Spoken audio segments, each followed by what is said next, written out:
The tipping point, how little things can make a big difference. Malcolm Gladwell.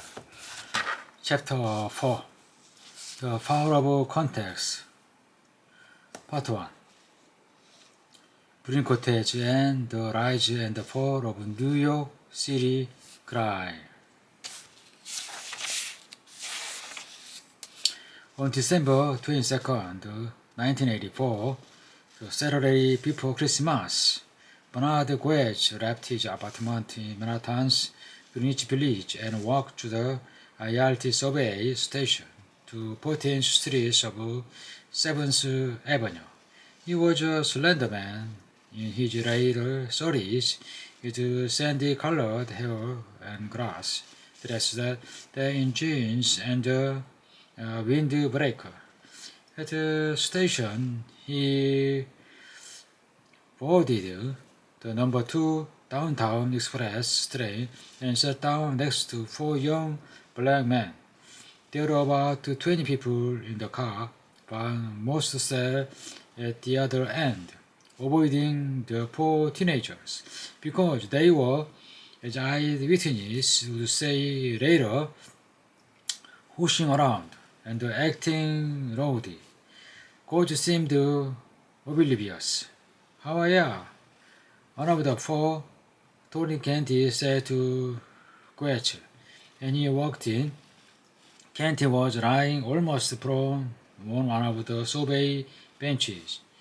Canty and another of the teenagers, Barry Allen, walked up to Guech and asked him for $5. A third young James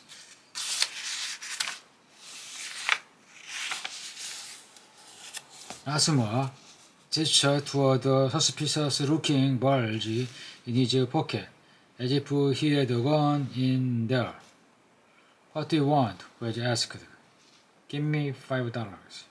Kenny repeated.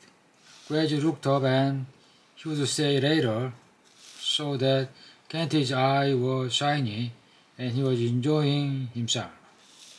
He had a big smile on his face, and somehow that smile and those eyes set him up. Guage reached into his pocket and pulled out a chrome-plated 5-shot Smith & Wesson .38, firing at each of the 4 youths in turn. As the first member of the group, Darrell Cabby, lay screaming on the ground, Guage walked over to him and said, "You seem all right. Here's another," before firing a 5th bullet into Cabby's spinal cord and paralyzing him for life. In the tumult, someone pulled the emergency brake. The other passengers ran into the next car, except for 2 women who remained riveted in panic. "Are you all right?" Guage asked the first, politely. "Yes," she said. The second woman was lying on the floor. She wanted Guage to think she was dead. "Are you all right?" Guage asked her twice. She nodded yes. The conductor, now on the scene, asked Guage if he was a police officer. "No," said Guage. "I don't know why I did it first. They tried to lift me up." The conductor asked Guage for his gun. Guage declined.